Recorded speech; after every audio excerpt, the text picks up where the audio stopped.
And we are live. Mm. This is the Reimagining Work podcast, episode 1, with John Wenger and Roger Noord. This is our very first episode. We're going to spend the time on this episode to introduce ourselves and the podcast and answer a few questions, as in why. Well, mainly that just one question, right? I think we might want to start with the title instead of our personal bios. Don't you think it's a good idea, John? Yeah, that's a good idea. Yeah. So we have the title after numerous debates, meetings, and brainstorm sessions, or the way we did it in like 15 minutes, we came up with Reimagining Work. Well, John, why Reimagining Work? Well, from a very silly point of view, lots of other good names were taken. But actually, we thought Reimagining Work, it describes really well the overarching theme of the podcasts. You and I have set out some ideas of topics that we would like to cover out of our personal and professional interests. And there's this idea that I don't think is just your idea and my idea, or that we're not the only ones who go along with it, is that the way that work happens for people is increasingly unsatisfying, is increasingly less effective, and there's a new way of working that I think we are part of a movement to generating. There's a picture that is beginning to form, I think, in lots of people's minds about how work could be better, how work could be different, how work could feel more purposeful, how work could be more meaningful for people. Yes. Sorry. There are many different ways in which that can be achieved. That's right. In an interpersonal way, digital way. That's right. From management down or from the bottom up. There's just like numerous ideas and concepts all over the place. And we didn't want a title of the podcast that was too restrictive to a specific topic or a specific train of thought, because obviously we do not know everything. Our backgrounds are different, and but we seem to be traveling the same path. And we like to have the openness of the continuation of a philosophy about the future of work. And hence reimagining work, because it's something that you can keep doing and keep going on.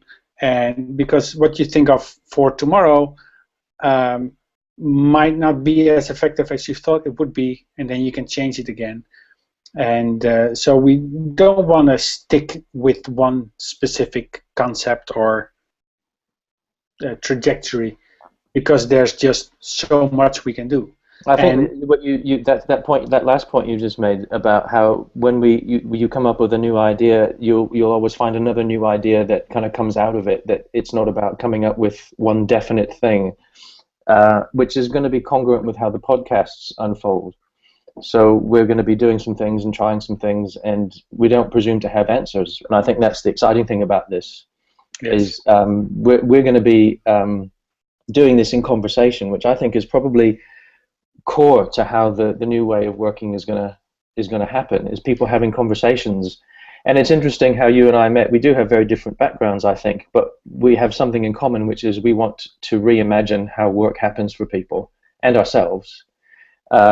And there's loads about your background and experience and your knowledge and how you see things might emerge that I have no idea about, and I'm going to be interested to find out when we have these conversations, the pictures that you're beginning to create. And similarly, there'll be things that you don't know about. What is it exactly I do and how I work with people? But we have that thing in common. For people who are listening and who don't know us, we met in Paris in February this year. And it was wonderful for me walking into a room of people who I knew had a range of experiences that I would have no idea about, and a range of ideas and practices in their work. But I knew that I was in a room with my people, that we were all here to do something that was about creating a world where work was meaningful and satisfying, and it was done in a way where people were treated more as humans than as just resources. This is maybe the most significant thing, element of the future of work. It's just one of those terms that got stuck in your head. But about social business and the people who are involved with it. Social business, being a social business advocate, somebody who strives for selling the idea or convincing people of the philosophy, and just in general talking to anybody who wants to listen, is you have to believe in it, and That's right. you have to want that, and you have to be passionate about it. And the most of the people I've met who are active in social business focus so much on the term social, and not necessarily in the way they do their work or as just a key concept of being successful in social business, but being social, actually living the change that you want to achieve. And this for me was like one of the biggest things that I encountered when I went to the Enterprise 2.0 Summit, to the first one in 2013. People were so open, so enthusiastic, and so friendly. It was the first seminar or the first conference where I went to, where I had such a unified experience with everybody there, and that was an eye-opener. And that made me feel that this is one of those movements that can actually make a difference, that can actually happen, because people really are passionate about it, and it's not just about the bottom line and making more money. So we met in Paris. We had a great time, talked a lot, and continued that relationship after Paris, and slowly but surely this podcast was maybe an inevitability, and something that we had to do. Yes, I think it was inspired of you to suggest that we do it, because we've been having chats, just you and I, and again, to come back to the idea of reimagining work, that it's not just going to be about what you and I do, but it's inviting conversation. So I think part of the picture we've got is that as we do the podcast, we'll invite other people to join in the conversation. Yes. And so there's also a Twitter account, so we're going to invite people to engage there. There's a Facebook page, so we're going to invite people to engage there, because I was brought to mind of a TED Talk by Benjamin Bratton, who is he's in California. He's the associate professor of visual arts at the University of California in San Diego, and he did a wonderful, inspiring TED Talk called "What's Wrong with TED Talks?" And one of the points that it's very, very worth watching. One of the points that he made was we sometimes look at the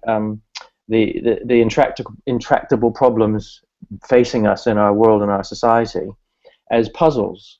And he said, but the point is that they're not puzzles, because if they were puzzles, then we'd have all the pieces in front of us, and it would just be about rearranging them in a way that made a better picture. He said that the thing about some of the things that are facing us now, particularly with, say, work, we're reimagining work, is we don't have all the pieces in front of us. No. And from my perspective, we're going to come up with some of the new solutions by having conversation, by being social with each other. We'll come up with what the world of social business looks like by having conversations with each other, and come up with solutions that I couldn't come up with myself and you couldn't come up with yourself.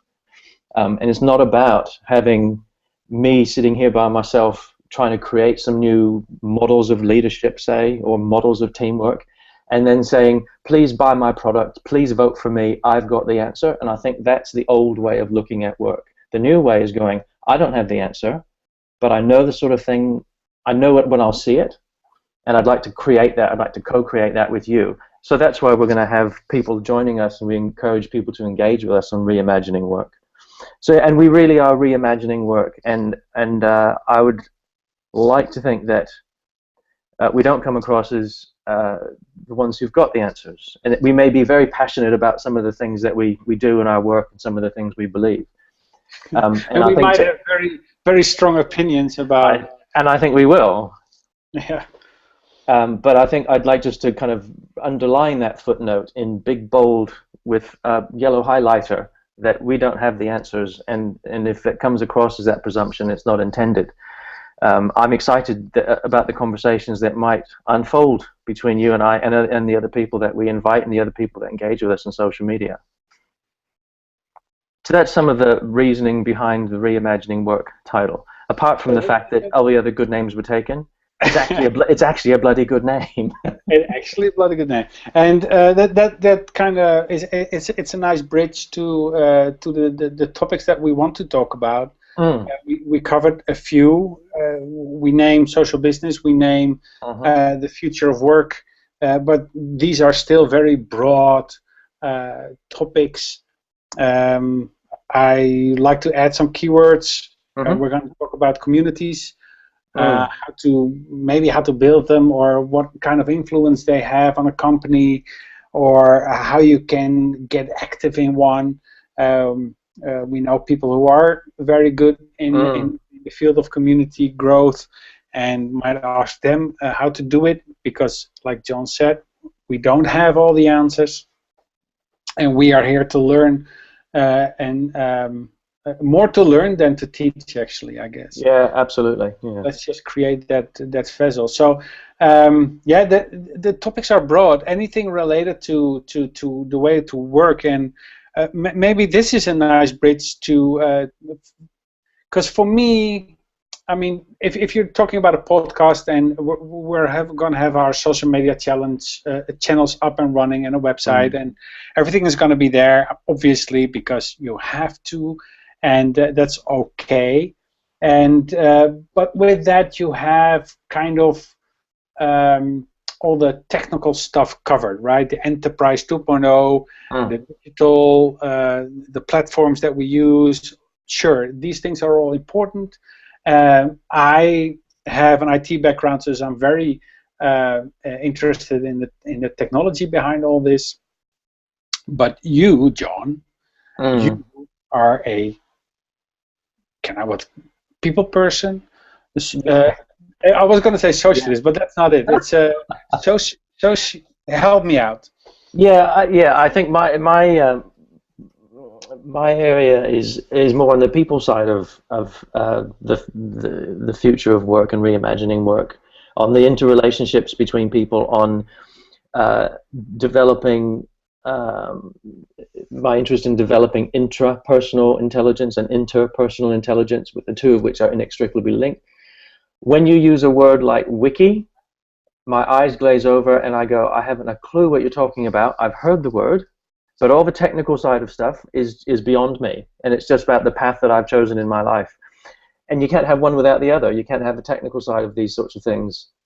I'm not what you'd call an early adopter, but when I jump in, like when I jumped into Twitter several years ago, I give it a really good go, and I really want to try and work out how these things work, because I see them as exactly what they are: media. They are mediators between people. They are tools that we can use to connect more of us up, so that we can have the good, satisfying interpersonal relationships that I think are really going to be more significant in the future of work, wherever that work may be. And my mind has just now gone to some work that I did years ago with some folks who worked on a factory floor. One of the most hilarious, fun, and rewarding pieces of work I did. And that was what they were doing was developing themselves towards being a more social business, because the relationships between the people on the factory floor absolutely influenced what the business was creating, and actually gave people meaning in work. Not just the product they were producing, but the relationships that they had, the kind of robust conversations that they learned how to have with each other. Yeah, so I'd be on the people side of things. And if you say something technical, I'm going to say, sorry, what's that? And I think people who are the people side of things, like me, who listen, may appreciate when I say, what's a wiki? Yeah, and I'll try to explain it if I know. obviously I don't claim to know everything, but I am an early adopter. Maybe that translates in me trying out a lot of stuff and sticking to very little.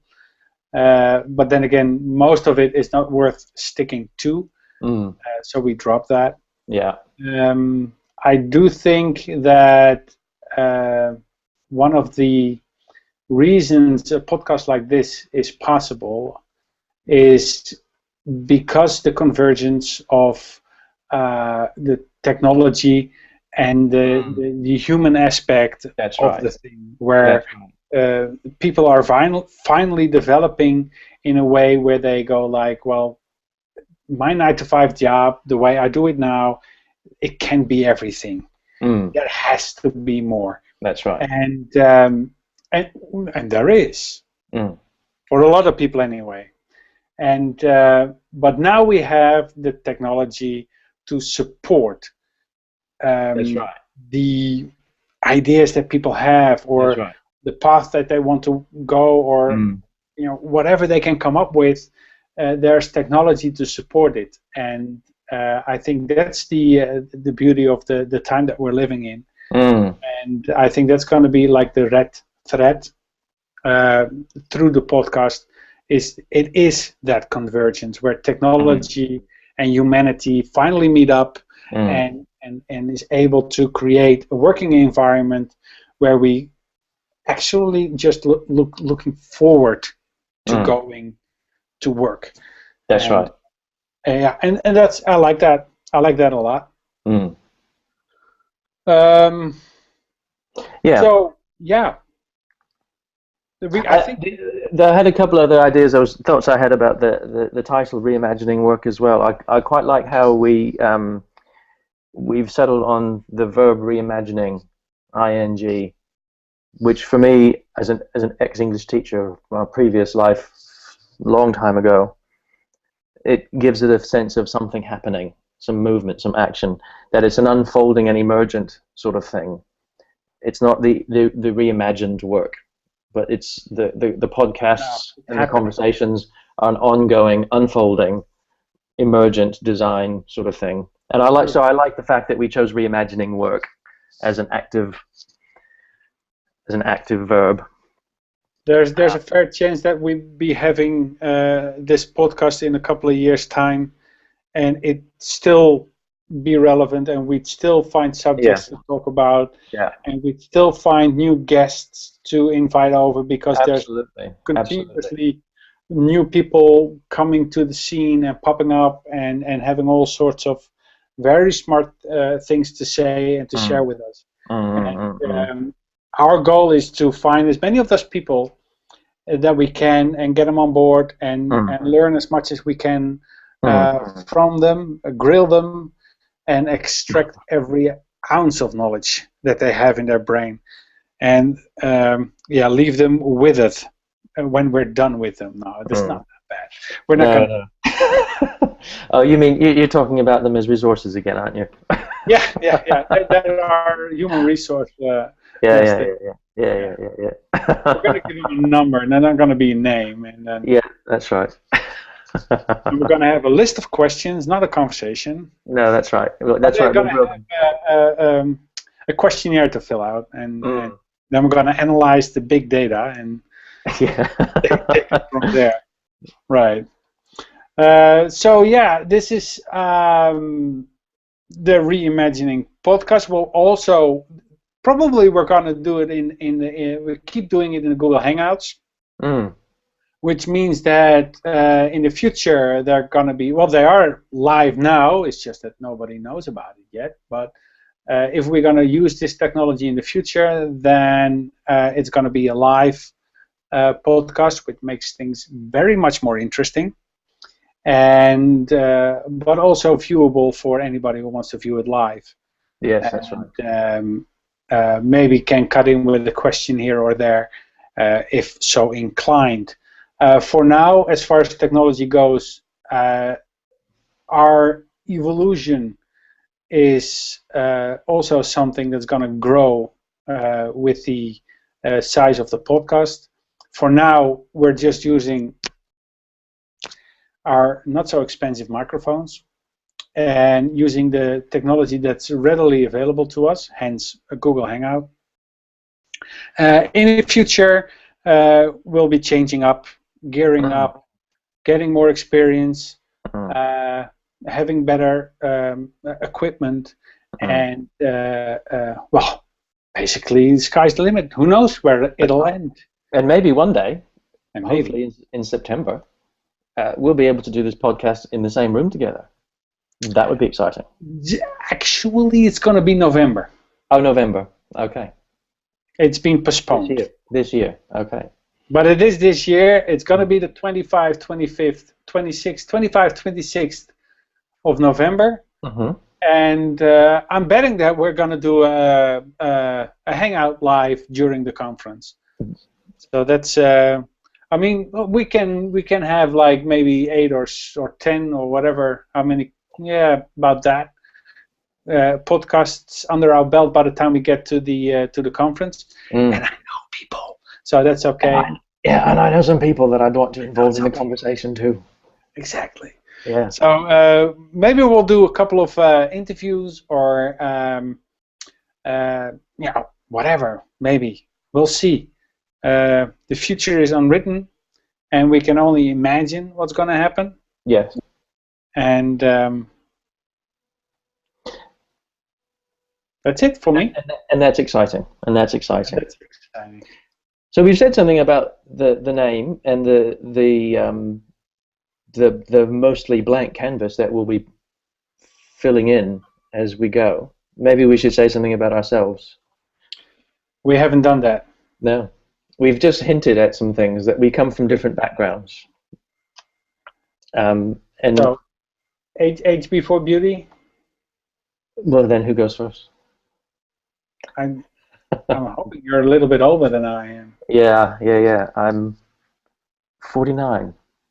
Then you are a little bit older than I am. Okay, so then that means I go first. Well, as you've already introduced a little bit of what I do. I take the people side of stuff. My business is called Quantum Shift, and I'm based in London and very mobile. And I started Quantum Shift just over 10 years ago in New Zealand with Aroha Nui Grace, who is my business partner there. And the two of us were both training in a method developed by Jacob Moreno, and took a particular interest in sociodrama and role training out of that method. And we decided that there was a place for this stuff in workplaces.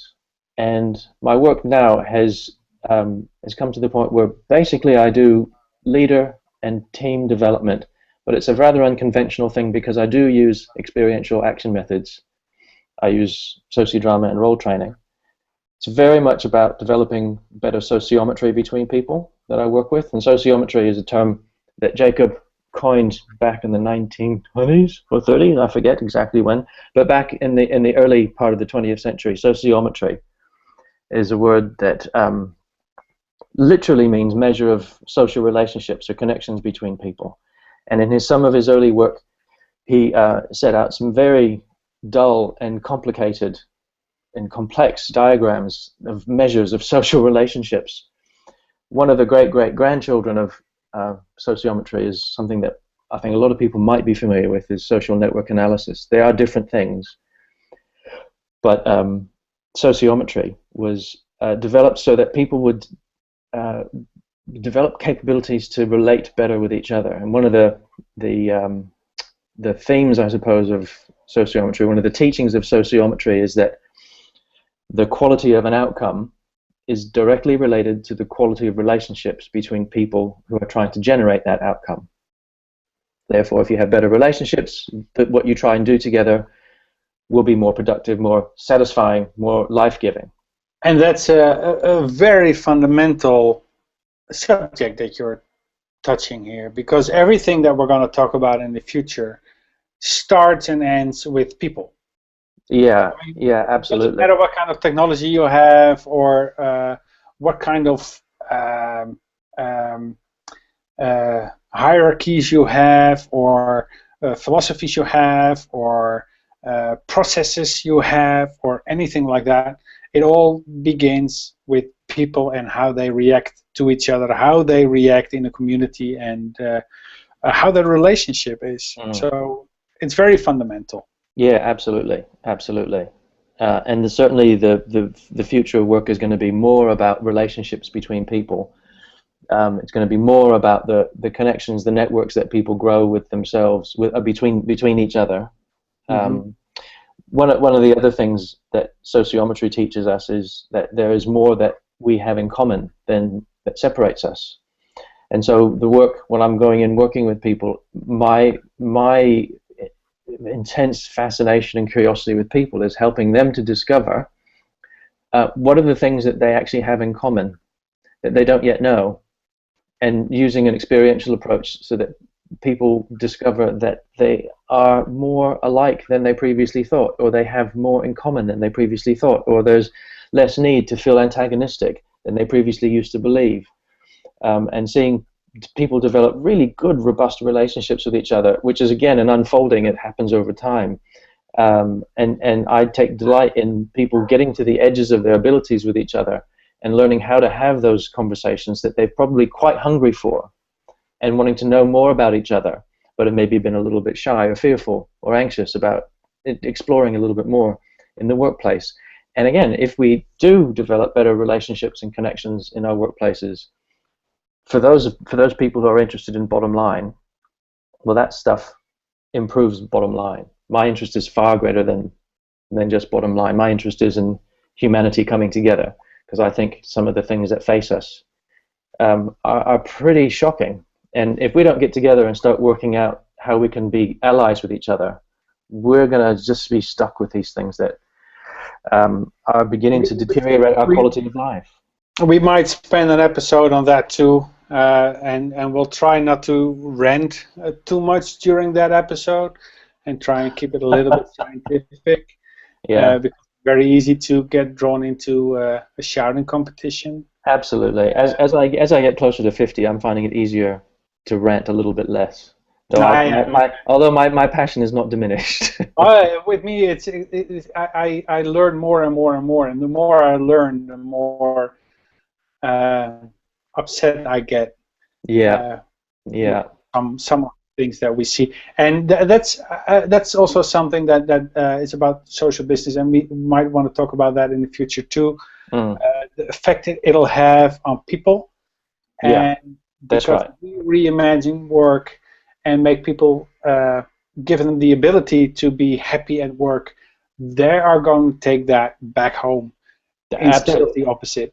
Absolutely. And I know from the past that I worked not too far away from home, only 70 kilometers, but it was like one of the busiest roads in the Netherlands, and it took me quite some time, stressful time to get home with traffic, and by the time you get home, you're just completely exhausted and done, and you don't want anything, and having an unsatisfactory job does not help with that.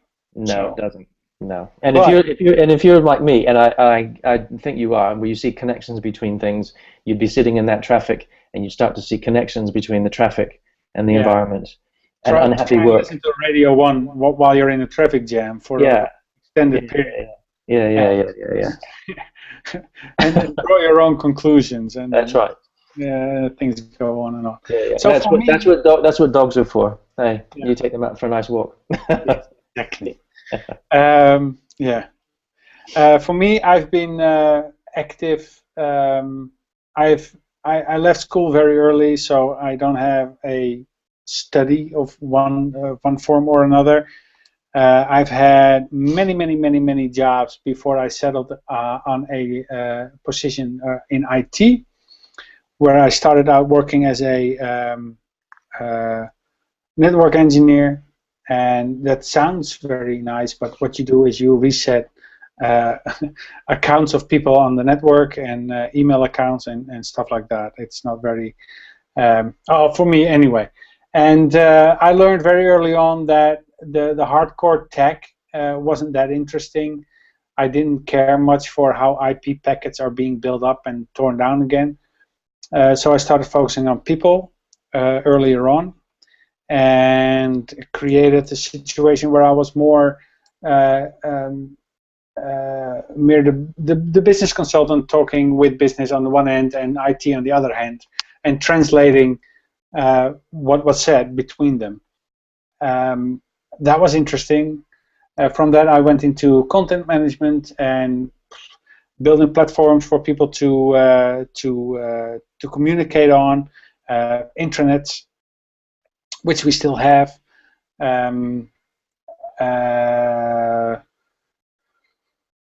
Yeah, and from there, yeah. When as you progressed in your career, when did you start to connect some dots and see the connection between, say, building intranets and in hindsight, pretty early on, but okay. In hindsight, we all have 20/20 vision, right? Yes. By the time that I figured out the term social business and how all that came together, I was trying to figure out how to implement social media into a company, and how to integrate it, how to get people to talk like they do on social media, but have them communicate like that in a company. And while I was figuring that out, I was looking for information to educate myself, and I came across the term social business, and I read about what that entailed, and then it all clicked, and I was like, yeah, that's what I mean.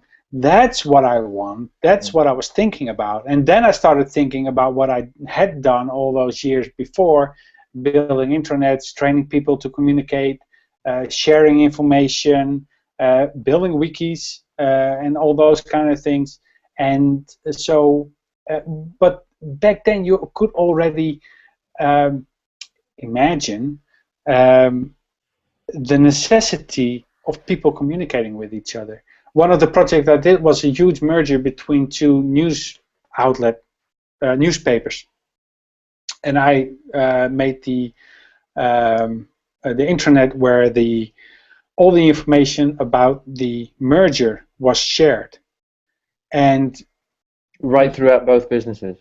Yeah, for both businesses, they became one, and everybody had to know everything. So from all departments, all relevant departments, I had one person who would write news, and back then, obviously, you talk about a secretary getting thrusted into the mix because she's already typing, so you do it, and there's nobody designated to do that. There's no a communicator or those kind of people. So I had to train people from absolutely, no experience in anything related to intranets, to being able to write content and react to people and see the news and share that. And you really get the importance of communicating within a company with the importance of the project that you're on. The more important it is, the bigger it is, the more you'll see the why, and that makes an impact, I must say. I think that thing is absolutely connected. It's hard to separate them out. There are people seeing the why and seeing the bigger picture of what they're doing. And I think that's one of the things that people who were, for example, maybe solely focused on the technical side of social media in its broadest sense, Facebook, Twitter, blogs, probably could not have predicted that when people begin to be more connected and be involved in more conversations, they begin to connect dots and see how everything is linked up to everything else, when they start to see the bigger picture of their work.